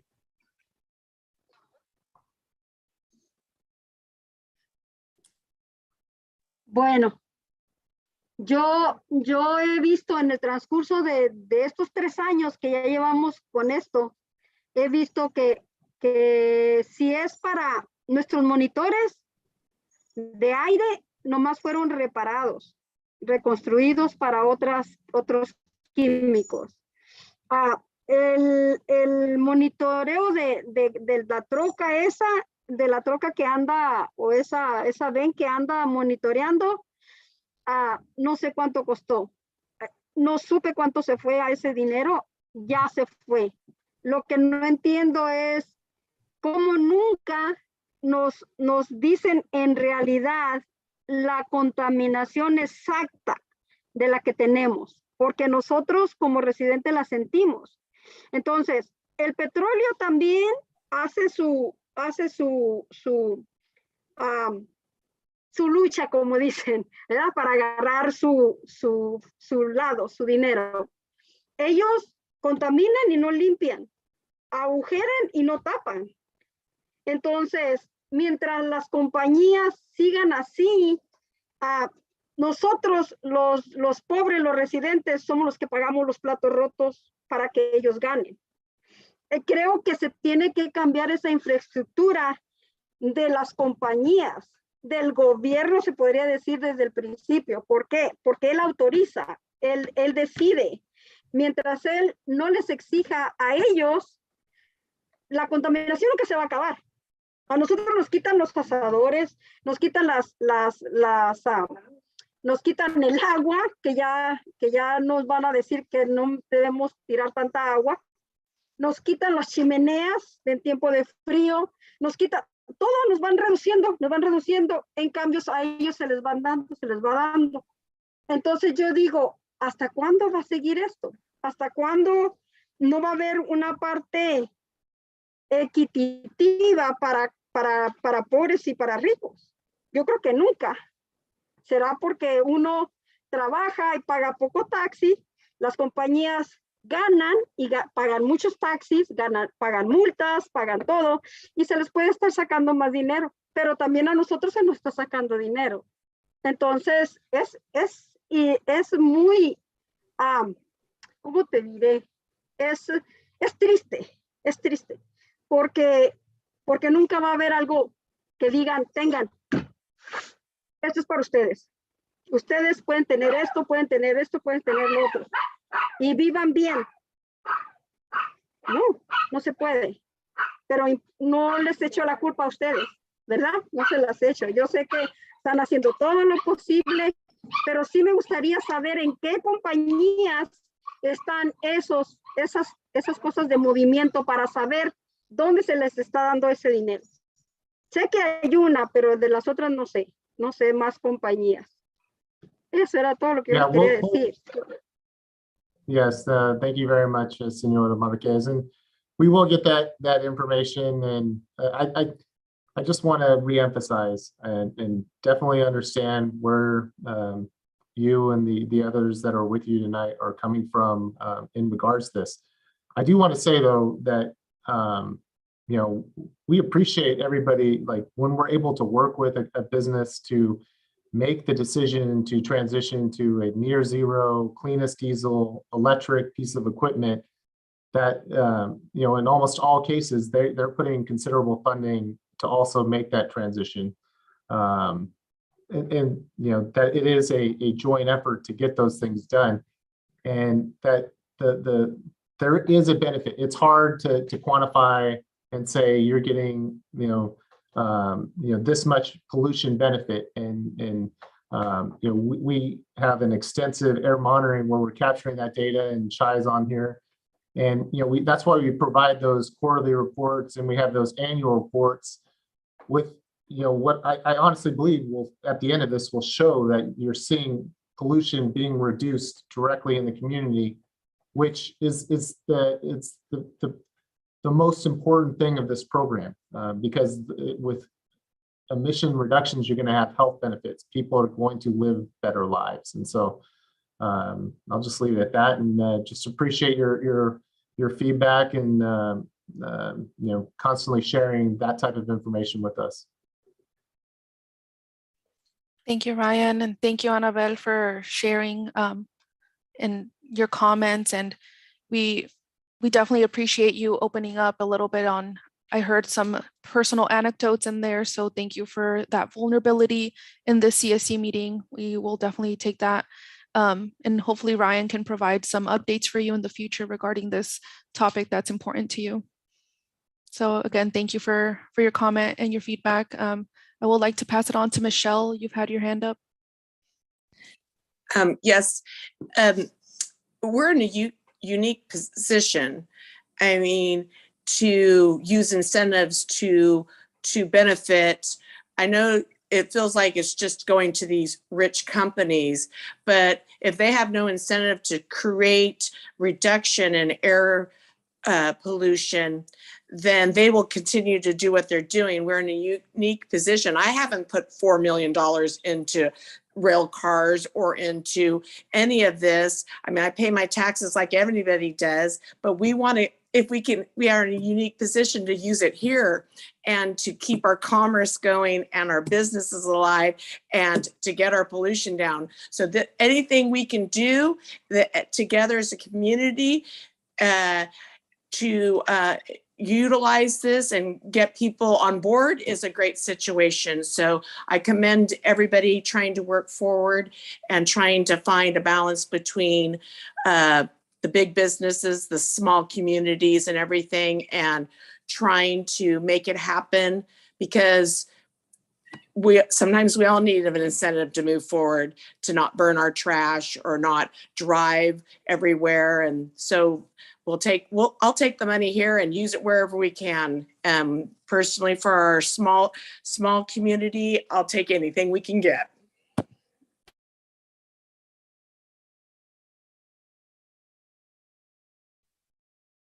Thank you, Michelle. And I see Annabelle Square have a hand up. So if you can unmute yourself.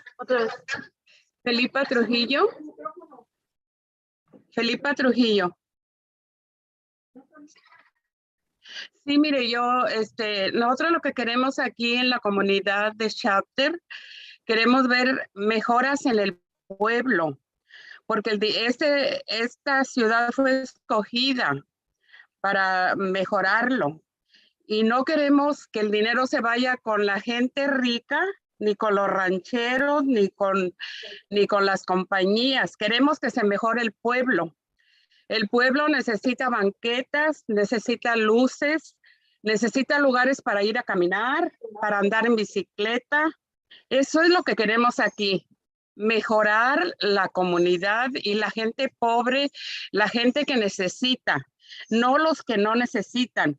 Porque miren, habíamos pedido árboles para la avenida Lerdo, que hay muchas huertas de almendras y eso contamina mucho. Y ese veneno que ponen los rancheros se va a la tierra. Y cuando hace polvo, con el tiempo hace un microbio que da la fiebre del valle. A mis nietos aquí ya les dio y mi esposo también. Y eso es lo que queremos, mejoras para la ciudad, para la gente pobre. Así que queremos la próxima junta nos den algo más positivo, más de lo que nosotros queremos, porque ya estamos cansados de que estamos aquí en una junta y en otra junta y no vemos nada mejor. Todo está igual. Ya estamos cansados de todo el tiempo decir lo mismo y no se ve nada de resultado de ustedes. Porque al principio hubo 83 millones para arreglar aquí la ciudad y hasta ahorita no se ha hecho absolutamente nada. La contaminación sigue igual y todo está igual. Gracias.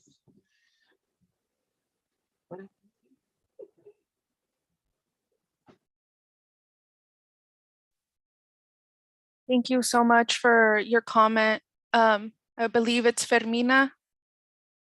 No. Yes, your name. Well, thank you for your comment. We'll definitely look into that for the June CFC meeting. I know we're discussing budget, so I think that's a conversation that's going to be had. So thank you again. Any other comments? I did want to read from the chat. Brian Dodds said, for clarification on the school bus projects, based on feedback from the community, the SERP measure places a priority on zero emission school bus projects if the school district determined that battery electric vehicles were not feasible. Oh my goodness.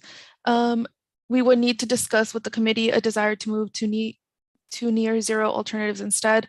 Within the CAP guidelines, there is also a priority placed on zero emission school buses, but if not feasible, allows near zero natural gas options at a maximum incentive of 220,000. However, based on our conversations with Richland School District, they are very committed to bringing zero emissions battery electric school buses to Shafter. I believe that was based on Linda's comment and question earlier that you were going to follow up. Brian? I see your head nodding. Thank you. That's correct. Perfect.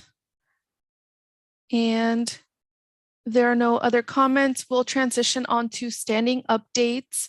So Carb, if you have any updates you would like to share for tonight.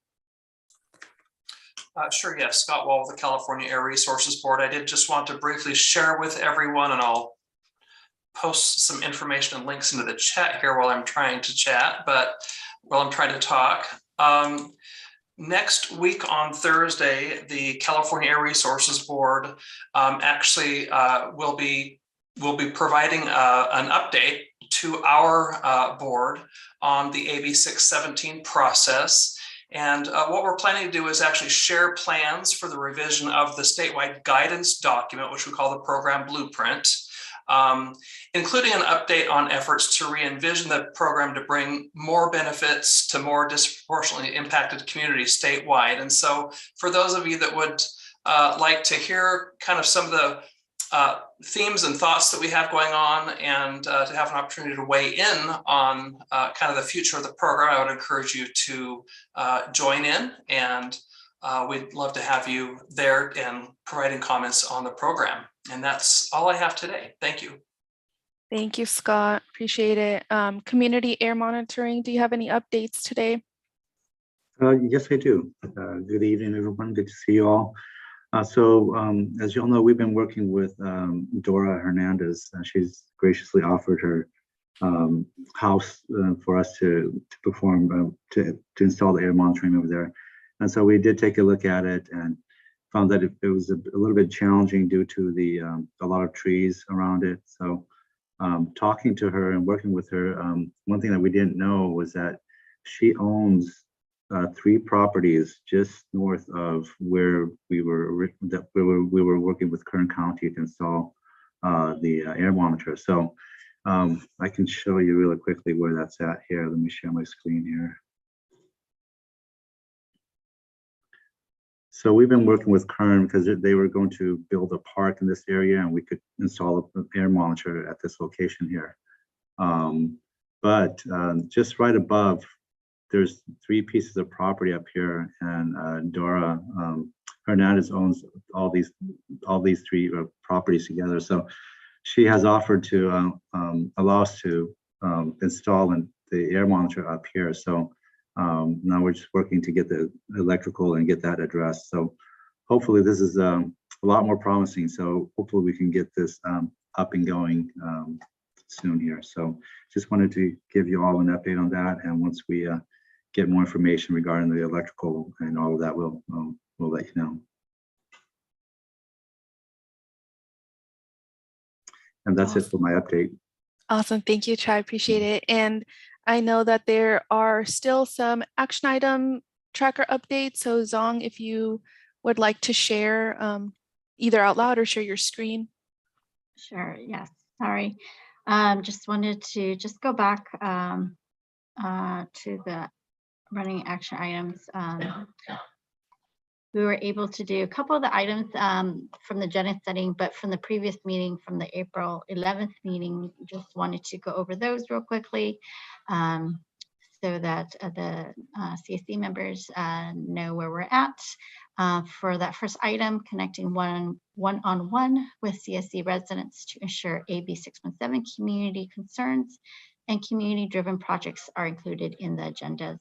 And the Air District continues to work with CSC members during agenda setting meetings to discuss questions and draft agendas for the next and future meetings, and we'll follow up with individuals with as requested. And we're always looking for a community co-host, so definitely encourage everyone to reach out and volunteer. If you've done it before or haven't done it, please volunteer. That's a great way to get involved with agendas as well as the agenda setting meetings. The next one is sending information on TRUs to CSC members. The plan is to just discuss TRUs with the community or with the committee to determine the type of support they would like to give during the budget discussion in June. The next one is to provide an update on gutters and sidewalks in Mexican Colony, submitted project plans to CARB and the results after it is taken to the board for approval. Right now it's still in progress. We are working on drafting a project plan to support the county sidewalk proposal for Mexican Colony. And those are the pending ones, and I'm going to scroll down to a couple of the completed ones. One was for Caltrans to send out local, it would be the local agencies was Caltrans and the public to provide their review and feedback, and that was a while ago. So the Air District had emailed the public review draft that was provided by Caltrans on April 26th. And the second item that was completed was the release of a mini grant program to diversify outreach and education strategies. And there was an email that was sent on April 20th to announce that the outreach mini grant application is now open. And if you would like to, if you didn't see it and would still like to get it again, please give me either raise your hand or drop your name in the chat, and I'd be happy to resend out that application to you. That is pretty much the end of the action items from the last meeting. Sorry about not being able to go through it earlier. And I think I saw Linda. Did you have your hand raised? Yeah, I just had a question on the sidewalk curb and gutter for the colony. Did we get rid of the match funding? Let me double check, or Brian? That's the goal of kind of the updated measure, since there wouldn't really be match funding available from CMAQ, that the 617 funds would fund the entire cost of the project. Okay, and so it's up for approval with CARB. So do we need any more input from this group? Or is there anything we can do to help to get the match funding, like to let it go through? Or so we're drafting a project plan based on the previous discussions that the committee has had. And then once the project plan is submitted to CARB, that's also sent out to the committee for any comments or additional feedback you want to provide. Okay, thank you.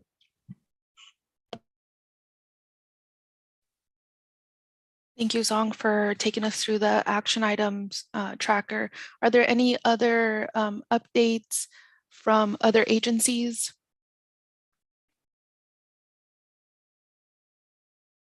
Okay, I'm not seeing anyone's hand.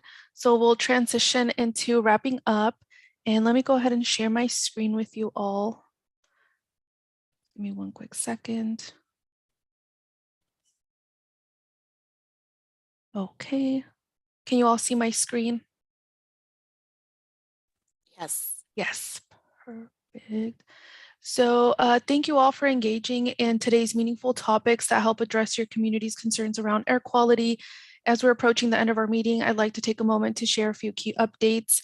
Our next agenda setting meeting will take place on Monday, May 16th, as you can see on the screen. and it will be from 3 to 4 p.m. via Zoom. And during this specific meeting, Kristen McKinley and Rachel Zwillinger from Cal EPA will be attending. They have a presentation idea on the oil and gas task force they'd like to share with the CSC during the new topics portion of the meeting. And next month, we are excited to bring this group back together for our regular CSC meeting on Monday, June 13th, from 5 p.m. to 7 p.m. via Zoom. At this meeting, there will be a budget discussion and review. And on behalf of the AD and Hardware Company, we would like to thank all CSC members in the stipend program for sending your direct deposit and W-9 forms. If there's anyone that's still working on these, please let us know if you have any questions, and you can give us a call if Jessica or Amy can put down the number on the chat, but I will also read it out loud. That is 619-398-1980. That will be for Yvette. And now we will take a moment to review the action items captured in our tracker during our meeting today. And I believe Jessica will walk us through it, and she will share her screen. And as she shares these action items, please feel free to ask for clarification or ask her to update any actions to more accurately document any of the actions that she noted. So I'll pass that on to Jessica. I will stop sharing my screen.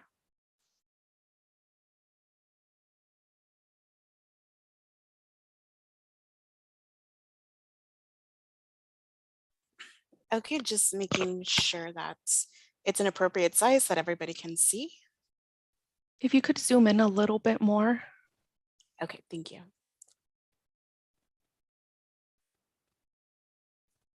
How's that? That looks good to me. Perfect. Okay, so the first one, use a tracker as a template to develop a new process to review unused SERP funds by measure and to make decisions on how to prioritize allocation of funds. The second one, Lorena, the Caltrans rep, will communicate with Caltrans engineers and upper management to identify how to address the implementation of new sidewalks in Shafter. 3, Lorena, Caltrans rep, will follow up with CSC member Anabel Marquez to find out more information on the need for sidewalks and collaborating with schools. Number 4, DPR will provide more information on the components for the state pesticide notification results and pilot studies. Number 5, the SERP has funding for railcar movers and switchers, which are diesel equipment that only operate in the Shafter area. At the next meeting, the Air District will bring a map of where these are located. Number 6, our next agenda setting meeting will take place on Monday, May 16th from 3 to 4 p.m. via Zoom. And during this specific meeting, Kristen McKinley and Rachel Zwillinger with Cal EPA will be attending. They have a presentation idea on the oil and gas task force they'd like to share with the CSC during the new topics portion of the meeting. Please plan on joining the meeting if you're interested in that topic. Okay, are there any? Linda, go ahead. With Caltrans, she was gonna, you had mentioned she was checking with upper management, but she was gonna make sure that the right-of-way, the access, that was another problem that we were having before, is that the city doesn't have right-of-way over that because it's a Caltrans area. And then about the funding, if we can use the AB617 funding since they didn't have any. And we're talking about number 2, right? Just to confirm. Yeah. So maybe we can put, like, for example, thank you, Amy. Collaborate with city.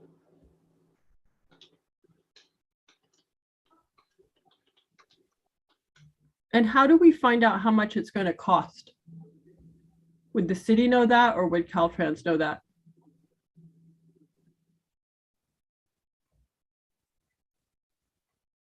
Or would the county know that? That's a good question. Maybe we can start with having Caltrans bring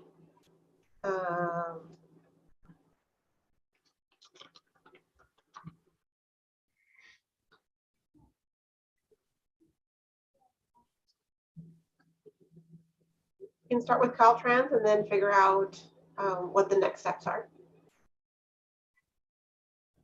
It would just be nice to have a ballpark if we're gonna move funds around, like if it's even feasible. Yeah, that's right. And then the other thing, Linda, on the first one, that the allocation of redistribution of incentive funds, that would cover your other concern.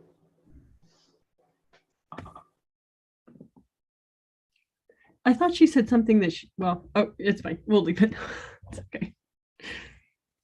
Do we need to add in any of the updates from Richland District on, or are we too early on the school buses, or how many buses they'll actually need? Because that was, I think, $4 million, and right now they have a contract with 3. And I think there was 10 buses total, so the buses were 400,000 each, and if they're not going to use the extra 7 buses, that could be something that we could redirect funds if they're not going to use them. I mean, of course I want them to have first priority, but that's a lot of money.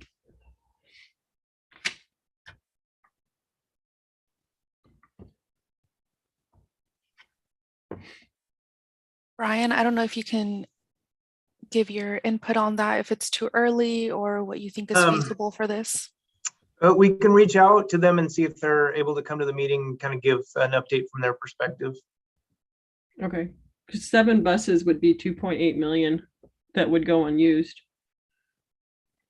right?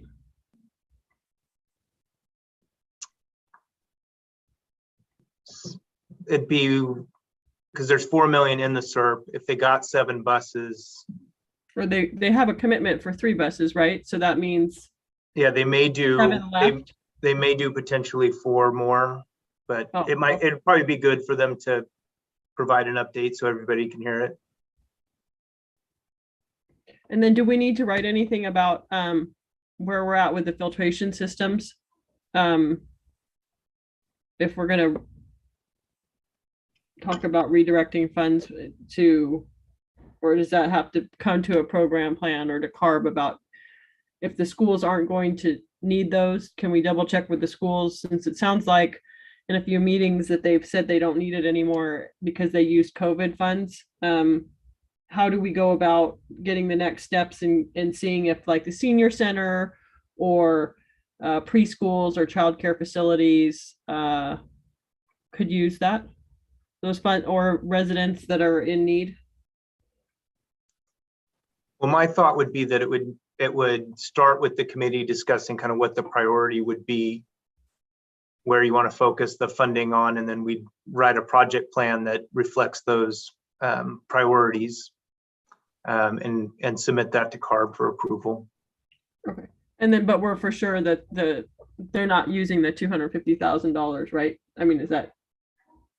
The indications we've had so far are that they would not be using it. Okay.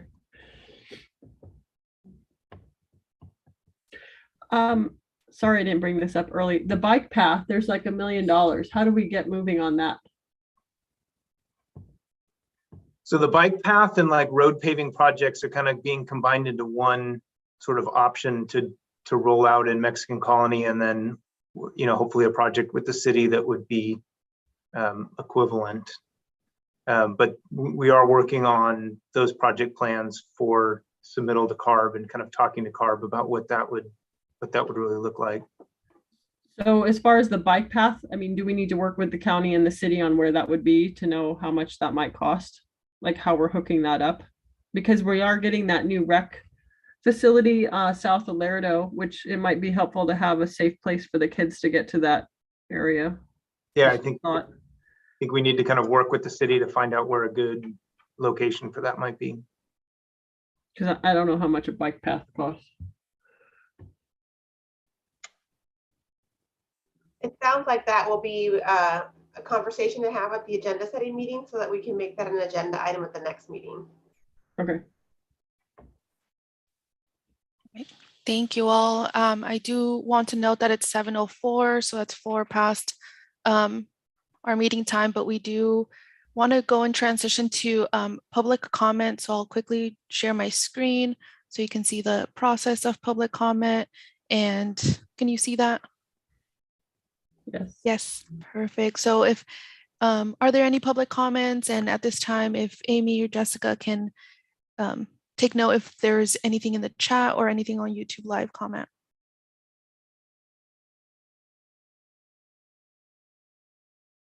Nothing on the live stream. Okay. Nothing new on the chat. And I see no hands raised. So I think we can stop share on that. I thought Alexa had her hand up.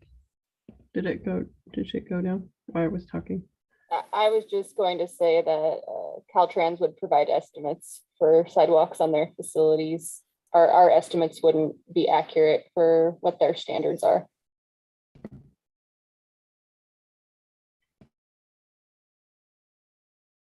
All right. Are there any other comments before we conclude this meeting? Any questions? Okay. I don't see anything. So I want to thank you all for tonight's conversation. This was a 43rd chapter CSC meeting. If you have any questions or comments, please feel free to reach out. But yeah, we will see you next time during the June meeting. Buenas Bye, all. noches a todos.